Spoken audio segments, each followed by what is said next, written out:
यहाँ पर दाहिनी बाजू में अंदर मुख्य सोमनाथ का ज्योतिर्लिंग मंदिर है।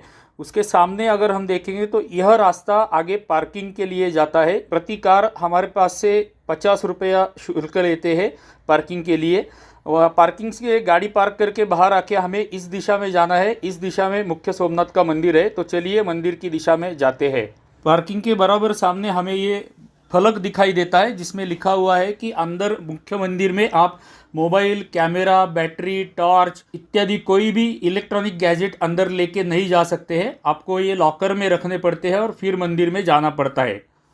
वीर हमित सिंह रोहित जी का यहाँ पर एक बड़ा पुतला बनाया गया है और उसके सामने ही हमें मंदिर की दिशा में जाने का मार्ग मिलता है।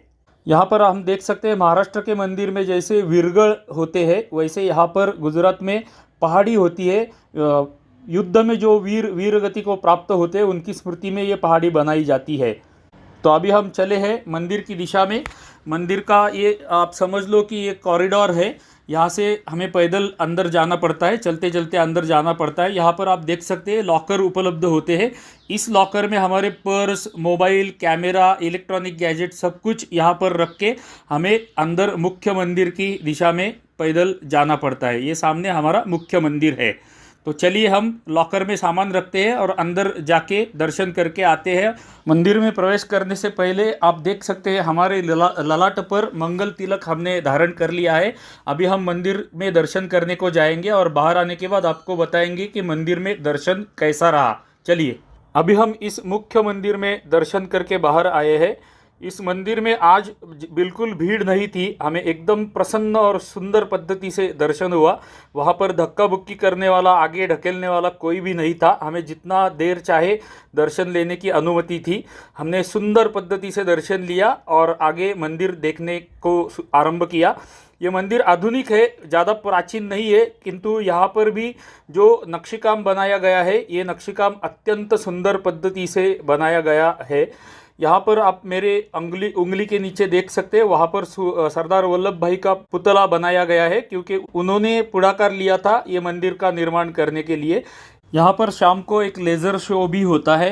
यहाँ पर सामने आप देख सकते हैं कॉरिडोर है। मंदिर के उस बाजू में हमें समुद्र का दर्शन हो जाता है, सागर का दर्शन हमें वहाँ उस साइड में हो जाता है। तो ये सब देखने जैसा ही है। अभी इस मंदिर को मैंने आधुनिक मंदिर कहा क्योंकि 1950 के आसपास सरदार वल्लभ भाई पटेल जी का देहावसान हो गया था और उन्हीं के आदेश पर उसके आसपास ही इस मंदिर का अंतिम जीर्णोद्धार हुआ था, इसलिए मैंने इसको आधुनिक कहा। इस आधुनिक मंदिर के बाई बाजू में हमें पुराना एक सोमनाथ मंदिर दिखता है, जो मंदिर अहिल्याबाई होळकर जी ने जिसका जीर्णोद्धार किया था वो अभी के मंदिर से भी पुराना मंदिर इस गली में हमें देखने को मिलता है। यह मंदिर देखने के लिए हम जाने वाले हैं। मुख्य मंदिर से ये पुराना मंदिर अहिल्याबाई होळकर जी ने बनाया हुआ मंदिर एकदम समीप है, आप वॉकिंग डिस्टेंस है, वहां पर जा सकते हैं। उस गली में जाने के बाद राइट साइड में यानी दाहिनी बाजू में हमें प्रसादालय एक दिखाई देता है और उसके बराबर सामने ये अहिल्याबाई होळकर ने बनाया हुआ सोमनाथ मंदिर हमें दिखाई देता है। इस मंदिर में आप कैमरा, मोबाइल कुछ भी लेके जा सकते हैं, शूटिंग भी कर सकते हैं, उसकी अनुमति इस मंदिर में है। यह मंदिर अहिल्याबाई होळकर जी ने बनवाया था, इसलिए उनका अंदर जाते ही सामने एक पुतला बनाया गया है और वो पुतले के नीचे एक मैसेज लिखा है जो समीप जाके हम अभी पढ़ेंगे। जय सोमनाथ। ईस्वी सन 1703 में सोमनाथ मंदिर का विध्वंस होने के बाद ईस्वी सन 1783 में मालवा प्रदेश की महारानी पुण्यश्लोक मातोश्री अहिल्या देवी ने शिव मंदिर का निर्माण करवाया था। शिव पूजन की परंपरा की सातत्य के साथ यहाँ बनाए रखने में मातोश्री अहिल्या देवी के योगदान के लिए यह सदैव उनके ऋणी रहेंगे, हम सदैव उनके ऋणी रहेंगे। उस कालावधि में सोमनाथ का भंजन होने के कारण यहाँ की पूजा अर्चा बंद हुई थी, उसके लिए अहिल्या देवी होळकर जी ने यह मंदिर बनवाया था जो अभी हमें दिखने वाला है और अंदर से हम देखने वाले हैं। यह मंदिर का प्रवेश द्वार है। प्रवेश द्वार से हम अंदर जाते हैं तो आगे सामने हमें नंदी दिखाई देता है और नंदी से आगे हम गर्भगृह में प्रवेश करते हैं। यहाँ पर गणेश जी की मूर्ति भी है, गणेश जी का भी दर्शन लेके हम अंदर जा सकते हैं। तो अभी हम अंदर जाएंगे। ये मंदिर का सभा मंडप है, यहाँ से हम गर्भगृह में प्रवेश करेंगे। पवित्र पवित्र वास पाकस्म विवाय परपुण्यकाक्ष पया भयंकर शुचि कलश नीचे छुए इति भावया सिंहावे नमः श्री विधिये अर्पण सोय जप कीजिए ओम यो वासनाकी गोरु सेवा शाम के गोरु आपके सामने काम के जो आत्मा गणपति से नमस्कार कीजिए अपने गुरु महाराज पर नमस्कार कीजिए। गर्भगृह से बाहर निकलने के लिए एक छोटा सा रास्ता है। इस रास्ते से हम ऊपर फिर से जाते हैं, ग्राउंड फ्लोर की लेवल में जाते हैं तो हमें सामने एक अन्य महादेव का मंदिर दिखाई देता है। उस महादेव का दर्शन भी हम ले रहे हैं। यह मंदिर का बाहर का दृश्य है जो हम अभी देख रहे हैं। पसीने भरी अवस्था में हमारा पुण्यश्लोक अहिल्या देवी होळकर जी ने बनाए हुए सोमनाथ मंदिर के पुरातन मंदिर के दर्शन अच्छे हो गए। अभी हमें और 3 जगह पे जाना है, लेकिन उसके पहले हम अभी थोड़ी सी पेट पूजा करेंगे और फिर आगे जाएंगे। हमारी नित्य पद्धति के अनुसार हमने एक रिक्शा वाले के साथ डील किया है, एक रिक्शा वाले को पक्का किया है। ये रिक्शा वाले भैया हमें आगे के 3 मंदिर दिखाने के लिए जाने वाले हैं। यहाँ से निकलते ही पहले हम माधव होटल में, शुद्ध शाकाहारी होटल में खाना खाएंगे, फिर और आगे दर्शन करने के लिए जाएंगे। अभी हम निकले हैं माधव होटल की दिशा में, जो शुद्ध शाकाहारी होटल है और अत्यंत सुंदर होटल है। वहां पर हम पेट पूजा करेंगे और फिर अगला दर्शन लेने के लिए हम आगे जाएंगे। ये रिक्शा वाले भैया ने हमें यहाँ की जानकारी भी दी। यहाँ पर माहेश्वरी नाम का भी एक रहने के लिए व्यवस्था है। बहुत सारे होटल्स भी इस सोमनाथ नगरी में है, जो हमें कमर्शियल होटल्स भी, 3 स्टार होटल भी यहाँ पर हमें रहने के लिए मिलते हैं। रहने की, खाने की, पीने की कोई भी असुविधा यहाँ पर नहीं होती है। सब उत्तम पद्धति से व्यवस्था यहाँ पर सोमनाथ में हमारी हो जाती है। हमारी क्रय शक्ति के अनुसार हम चॉइस कर सकते हैं कि हमें कहाँ रहना है। अभी हम माधव होटल में पहुंच गए हैं, जो शुद्ध शाकाहारी होटल है, जो हमें शुद्ध शाकाहारी ही होटल लगता है। कम पैसों में अत्यंत सुंदर और सात्विक खाना यहाँ पर हमें मिलता है। तो चलिए अंदर चल के खाना खाते हैं। यहाँ पर आके हमने देखा कि यहाँ पर खाना सर्व करने की जो पद्धति है थोड़ी सी भिन्न है। यहाँ पर हमारे सामने हमारे थालियाँ रखी जाती है और कुछ बर्तन लाके रखे जाते हैं। सब्जियां और रोटियों के बर्तन लाके रखे जाते हैं। ताक की बोतल, छाछ की बोतल यहाँ पर रखी जाती है और उसमें से हमें जितना चाहिए उतना ही हमें अपनी थाली में निकाल के लेना है। बाकी सब वो बर्तन में रहेगा। ऐसा सेल्फ सर्विस टाइप का यहाँ पर सर्विस है, लेकिन अत्यंत कम दाम में अत्यंत सुंदर खाना यहाँ पर इस माधव होटल में हमें मिला। आप भी यहाँ पर खाना खाने आ सकते हैं। ये स्पॉन्सर्ड वीडियो नहीं है, माधव होटल ने हमें कुछ भी दिया नहीं है। अभी हमारे रिक्शा वाले भैया बोल रहे हैं कि हमारा पहला दर्शन होगा भालका तीर्थ। ये भालका तीर्थ देखने के लिए हम अभी निकले हैं। ये भालका तीर्थ जो है वेरावल की दिशा में आता है। यदि आपको सोमनाथ नगरी में रेलवे से आना है तो वेरावल रेलवे स्टेशन पर आपको आना पड़ता है। ये वेरावल सोमनाथ से लगभग 4-5 किलोमीटर के अंतर पर है और उसी के पास ये भालका तीर्थ है, जहां पर हम पहले जाने वाले हैं। यह भालका तीर्थ का प्रवेश द्वार है। आज हमें अभी इसके आगे 3 ठिकान देखने वाले हैं, 3 स्थल देखने हैं। पहला है बाण गंगा, जहां से भिल्ल ने बाण छोड़ा था और श्री कृष्ण जी के पैरों के बीच में, 2 उंगलियों के बीच में लगा था। वो ठिकान जो है, बाण गंगा से बाण छोड़ा। भालका तीर्थ में श्री कृष्ण एक पेड़ के नीचे विश्राम कर रहे थे, वहां पर उनको बाण लगा। ये भालका तीर्थ की जगह है। और तीसरी जगह है निज धाम, जहां पर से श्री कृष्ण जी, भगवान श्री कृष्ण निज धाम गए थे। वो तीसरा स्थान है। अभी हम ये 3 स्थानों में से बीच वाला स्थान देख रहे हैं, भालका तीर्थ, जहां पर भगवान श्री कृष्ण को बाण लगा था। ये मंदिर का परिसर हम अभी देख रहे हैं। सुंदर मंदिर है, ज्यादा भीड़ नहीं रहती है।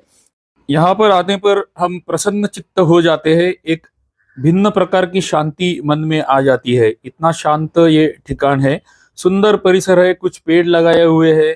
यहाँ पर 2-3 मंदिर है। मुख्य मंदिर का प्रवेश द्वार हम अभी देख रहे हैं। यहाँ से हमें अंदर जाना है। ये जो हम अभी देख रहे हैं, ये मंदिर का प्रवेश मंडप है। प्रवेश मंडप से आगे जाते ही हमें सभा मंडप मंदिर का दिखाई देता है।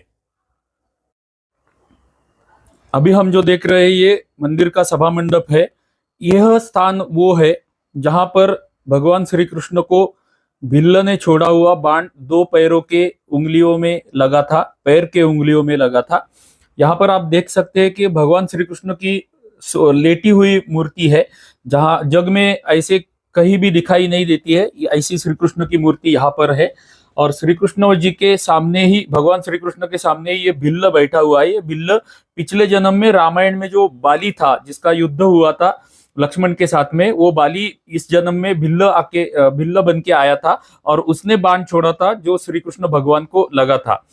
यहाँ पर हम देख सकते हैं कि मंदिर में जो प्रवेश द्वार है, मंदिर का गर्भगृह का प्रवेश द्वार है, उस प्रवेश द्वार में भी अच्छा नक्शीकाम यहाँ पर किया हुआ हमें दिखाई देता है।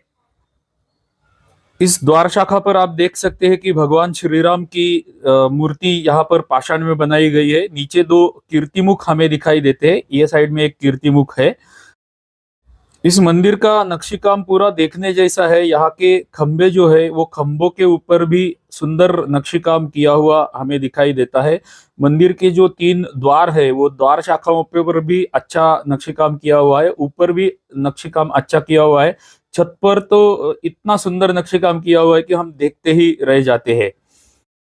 भालका तीर्थ का महत्व बताने वाला फलक भी यहाँ पर लगाया गया है जो हम अभी देख रहे हैं। इसकी कथा मैंने आपको ऑलरेडी सुनाई हुई है, वही कथा इस फलक पे लिखी हुई है। इस साइड में आप देखते हैं दाहिनी बाजू में भगवान हनुमान जी का मंदिर है और बाई बाजू में हम देखेंगे तो सुंदर गणेश जी की मूर्ति हमें दिखाई देती है। मैं थोड़ा समीप से आपको गणेश जी की मूर्ति यहाँ की दिखाता हूँ। ये गणेश जी की मूर्ति यहाँ पर स्थित है।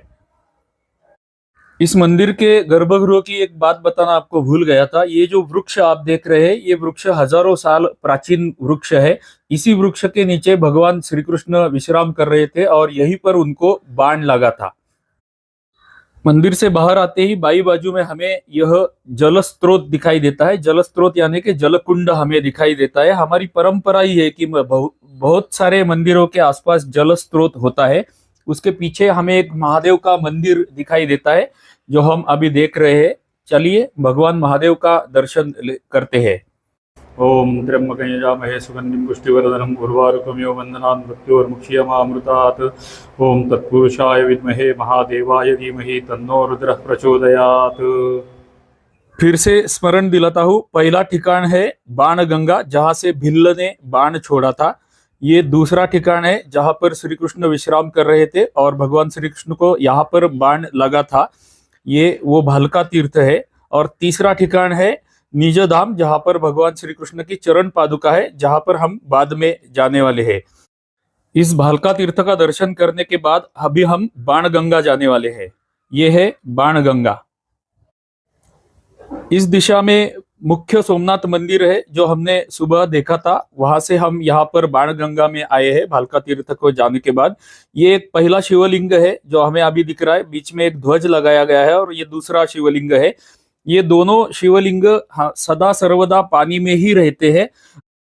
ये वो स्थान है जहां पर से उस भिल्ल ने, यानी कि पिछले जन्म में जो बाली था, रामायण में बाली था, उसने जो बाण छोड़ा था वो यहाँ से छोड़ा था और भालका तीर्थ में भगवान श्री कृष्ण को लगा था। इस स्थान को बाणगंगा कहते हैं। यहाँ से थोड़ी सी दूरी पर तीसरा शिवलिंग भी है जो हम आगे देखने वाले हैं।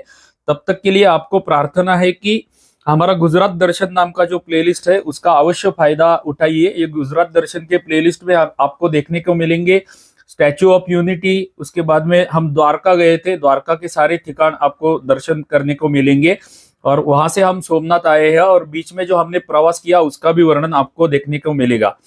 ये आप अभी जो देख रहे हैं ये तीसरा शिवलिंग है, बाणगंगा स्थान का तीसरा शिवलिंग, यानी कि यहाँ पर 3 शिवलिंग है जो स्वयंभू शिवलिंग है।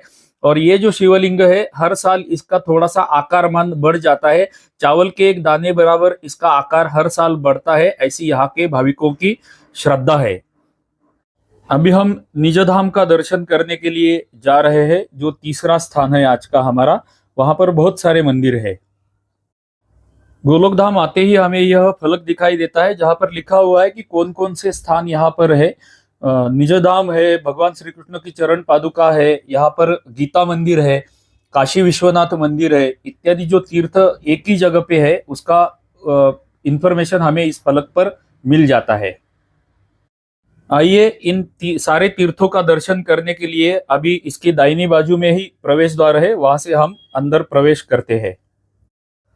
अभी हम गीता मंदिर में प्रवेश कर रहे हैं। ये गीता मंदिर का प्रवेश द्वार है। इस प्रवेश द्वार से अंदर जाते ही हमें भगवान श्री कृष्ण के दर्शन होने लगते हैं। चारों बाजू में हमें कुछ खंबे दिखाई देते हैं, 18 खंबे हैं और 18 खंबों के ऊपर भगवत गीता के अध्याय मार्बल पर बनाए हुए फलक हमें दिखाई देते हैं। आइए पहले भगवान श्री कृष्ण का दर्शन करते हैं। गीता मंदिर का ये भगवान श्री कृष्ण का दर्शन हम अभी कर रहे हैं। यहाँ पर आप दो साइड में दो खंबे देख सकते हैं जहाँ पर दो अध्यायों के श्लोक लिखे हुए हैं और बाकी 16 खंबों के ऊपर भगवत गीता के संस्कृत श्लोक मार्बल पर बनाए हुए हमें दिखाई देते हैं। यह है गीता मंदिर गोलोक धाम। गीता मंदिर से बाहर निकलते ही हमें सामने ये वृक्ष दिखाई देते हैं। उसकी बाई बाजू में हमें बलदेव जी की गुफा दिखाई देती है। ये बलदेव जी की गुफा भी यहाँ का प्रसिद्ध ठिकान है। आप देख सकते हैं यहाँ पर बलदेव जी की गुफा, बलदेव जी मंदिर लिखा हुआ है। यहाँ से अंदर प्रवेश करने के लिए छोटा सा दरवाजा है।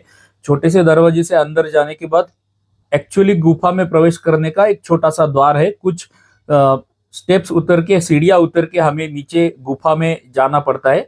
अभी मैं गुफा में प्रवेश कर रहा हूँ। यहाँ पर सामने हमें बलदेव जी की मूर्ति दिखाई देती है और ये मूर्ति के दाहिनी बाजू में आप देख सकते हैं यहाँ पर जो अभी मैं दिखा रहा हूँ, ये छोटा सा छिद्र है। ऐसी भाविकों की श्रद्धा है कि इस छिद्र से बलदेव जी पाताल लोक गए थे।